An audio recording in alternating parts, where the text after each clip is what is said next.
minida ni Marcos Jr. na kaya daw po isustain ng 20 pesos na budol na bigas at kaya daw po ito ipagpapatuloy hanggang matapos ang kanyang administration. Gaano ito katotoo? Gaano niya ito kayang papanindigan? At sinabi pa ni Marcos Jr. na sa kanyang administration ay nakuha daw po ang pinakamataas na ani sa buong history ng Pilipinas. Ngunit sa Bulacan ay tinanggihan po ng NFA na bilhin ang binibentang palay ng mga magsasaka. So mukhang taliwas po ang sinasabi ni Bongbong Marcos dito sa nangyayari on the ground, particularly sa mga magsasaka po natin na patuloy pa rin na nagrereklamo na hindi po sila nakakatanggap ng subsidiya, tulong mula sa gobyerno, particularly po sa kagamitan, mga makabagong teknolohiya para sana mapabilis ang produksyon ng kanilang pagsasaka. Sige, panoorin at pakinggan muna natin itong podcast ni Marcos Jr. Sure. Paano po nagagawa ito ng gobyerno? Through subsidy? Magkano po? There is a lot, maraming factors ito. Concentrated kaagad sa production side.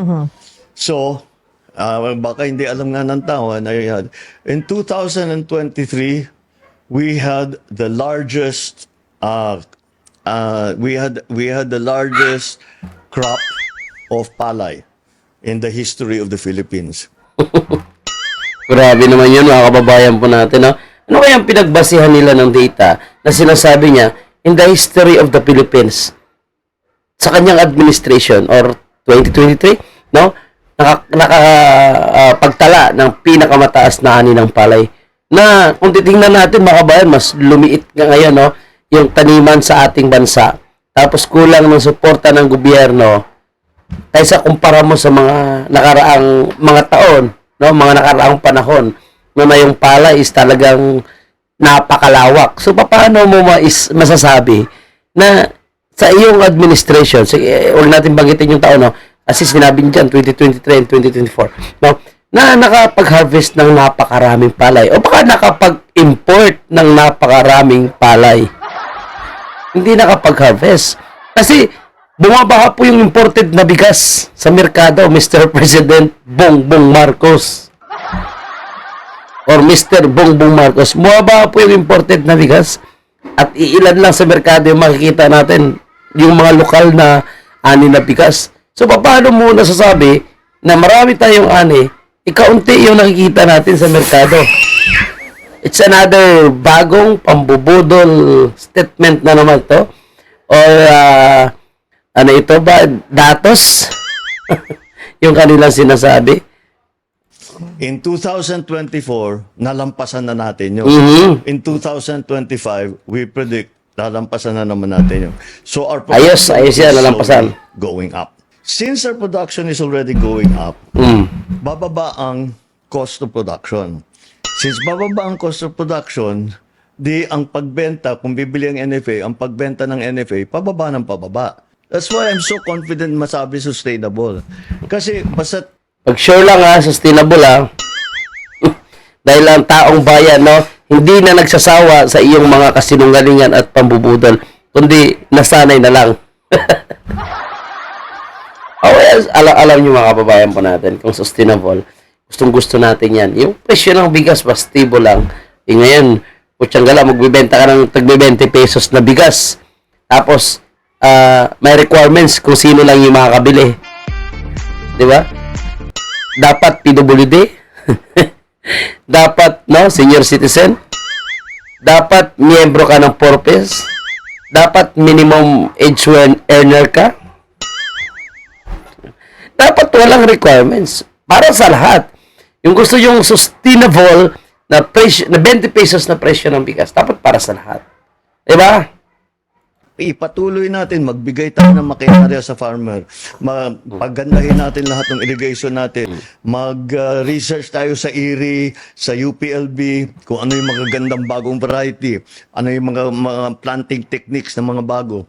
Para alam niyo, mga kababayan po natin, ano na ito? No, late na itong mga sinasabi niya. No, mag-research tayo, mabigay tayo ng mga machine sa mga farmers, at kung ano-ano pang magagandang plano. Diyos ko, mga kababayan po natin, Budol itong podcast ni Marcos Jr. It's another budol na podcast. Dahil ang kanyang sinasabi is plano pa lang. So, anong nangyayari sa 3 taon na kanyang pagiging presidente ng Pilipinas? Bakit ngayon pa lang siya naglalahad ng kanyang mga plano? Ano ba ito? Pangangampanya pa? ito mga sinasabi niya parang ito yung mga interview dapat nung tumatakbo pa lang na presidente.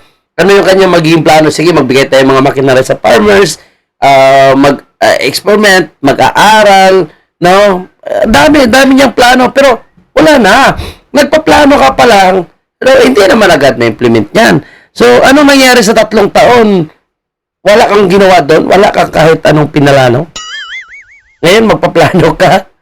Kailan mo magagawa yon? Lumaki, gumanda ng production side natin.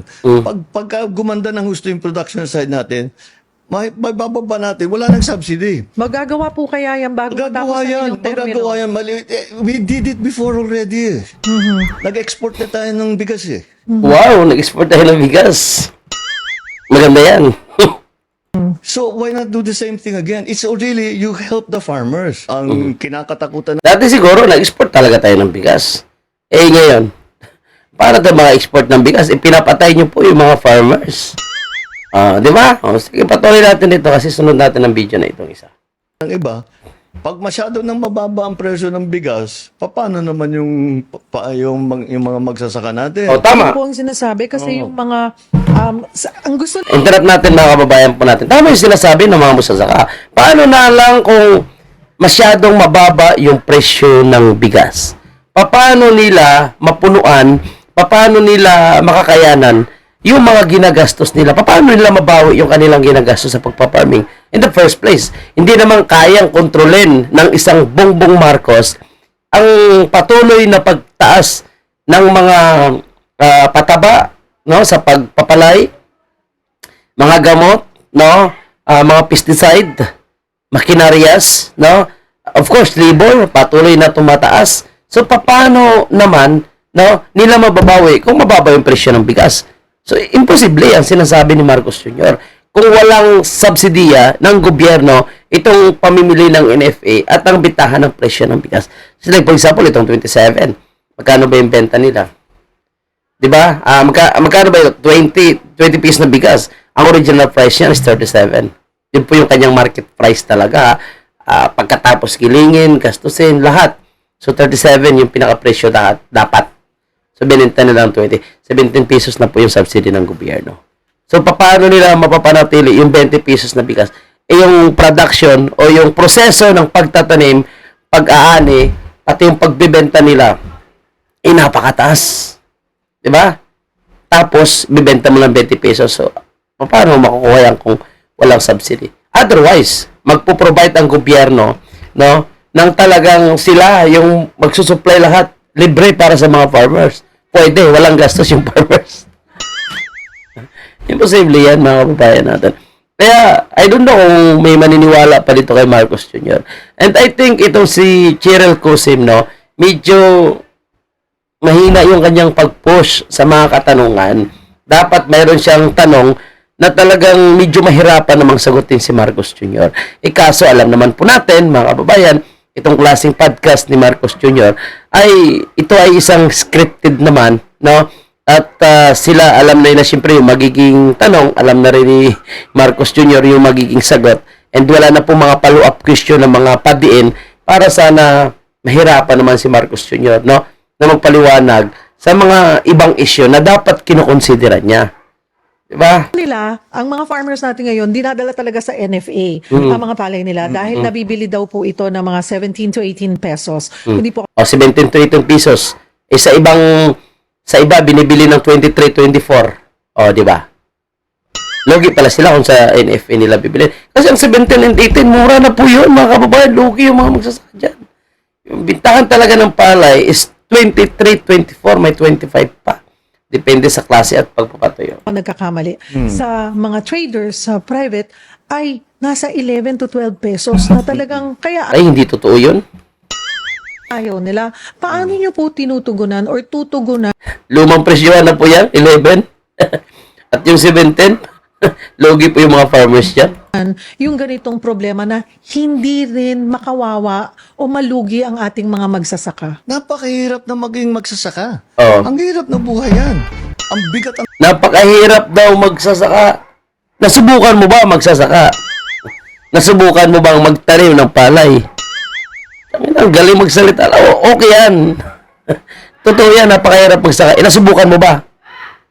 trabaho niyan. Nauubos yung tumatanda ka na maaga dahil sa nagsasaka ka. We have to support them. So, kahit ano pa ang mangyari sa presyo ng bigas na ipinagbibili natin sa mga palengke, hindi natin ibababa ang buying price ng NFA.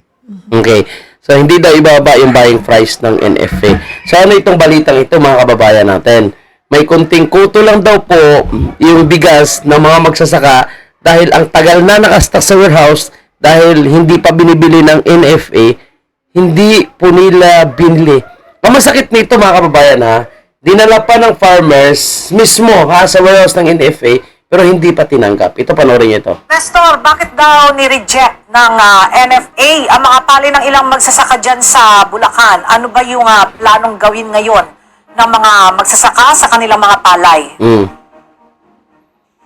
Magandang tanghali, Ella. Ayon sa NFA Bulacan, humingi nga sila ng paumanhin dahil sa nangyari doon sa pagbili ng palay sa mga magsasaka dahil kailangan silang maging maingat sa pagbili at isinasaalang-alang din kasi nila na huwag silang makabili ng makapagbenta ng mga bigas na may halong Ito daw. insekto. Nagkaroon ng hinanakit ngayon sa National Food Authority Bong, ano yan, presidente Bong? ng magsasaka sa Bulacan na si Mang Roberto Hernandez matapos na tumangging bilhin ng NFA Bulacan ang palay ng ilang magsasaka. Ayon kay Mang Roberto, maraming magsasaka sa probinsya ang hindi nakapagbenta ng palay sa NFA matapos itong ma-reject dahil sa kuto. Ako, naghihinakit sa NFA. Bakit di ka maghihinakit? Palay namin, Marso pa, hanggang ngayon. Nakakita ng ilang kuto, ayaw, reject na. Dahil nakita ng kuto, reject na. Hari ka lang nga naman ng sasakyan. Paano pa yung babayad mo? Paano kasi yan, mga kababayan po natin? Marso pa nila inani, hindi naman binili ng NFA pala. Tapos nung ibebenta nila, nung magbibili na po yung NFA, nagkaroon na po ng konting insekto or kuto yung kanilang palay, hindi na tinanggap. So, anong alternative na plan dyan? Ano po yung maitutulong ni Bongbong Marcos, no? Sa mga magsasaka po natin kung sinasabi niya na pinapahalagahan po nila itong mga magsasaka po natin. Dapat meron silang meron silang pampakalma doon sa mga magsasaka. Hindi pwede na may kuto tapos pinaalis na nila, hindi na nila tinanggap. So paano 'yan? Ano yung ipapakain ng mga magsasaka doon sa kanilang pamilya, no? Dahil from March pa pala nila inani 'yan. Inaasahan po nila, no, na bibilhin ng NFA. So hindi naman nila napansin, no? Hindi naman nila siguro akalain na magkaroon na ng kuto yung kanilang palay. Nung dinala nila doon, nag-arkila pa sila ng sasakyan. Pagkatating doon ay hindi naman pala tinanggap. And then sasabihin lang ng NFA, sorry po. Hindi namin tatanggapin dahil nag-iingat kami, ayaw namin na magkaroon ng kuto yung aming warehouse. So bakit hindi sila gumawa ng alternatibong paraan para matulungan nila yung mga magsasaka, no? O paano tanggalin yung mga kuto na yan sa mga palay na yan, no? Para naman hindi naman nakakadismaya doon sa mga magsasaka natin, mga kababayan. And tingnan natin, itong sinasabi ni Bongbong Marcos, no, na sustainable daw itong 20 pesos na bigas. Kasi ang karamihan lang naman ng reklamo ng taong bayan nasaan ang 20 pesos na bigas? Bakit hindi pa rin makakabili ang lahat? Hindi open para sa lahat, kundi may mga requirements lang kung sino lang yung dapat makakabili. Kasi lahat naman ay pinangakuan niya po ng 20 pesos na bigas. Diba? So, hindi lang naman yung may mga special needs yung pinangakuan niya ng 20 pesos na bigas. Diba? Lahat ng mga Pilipino. O bakit ngayon yung bintahan ng bigas, yung makakabili, ay yung may mga special needs lang. Diba? So, ito po is another propaganda, no, ni Marcos Jr. Itong mga podcast niya na ang kanyang sinasabi ay taliwas sa totoong nangyayari sa ating bansa. And it's up to you, mga kababayan po natin. Kayo na po bahala humusga dito sa kanilang podcast. Doon kayo na po bahala magbigay ng grado kung ito po ba ay kapanipaniwala o ito po is another propaganda, another kasinungalingan, another plan until matapos ang kanyang administration ay hindi pa rin mangyayari.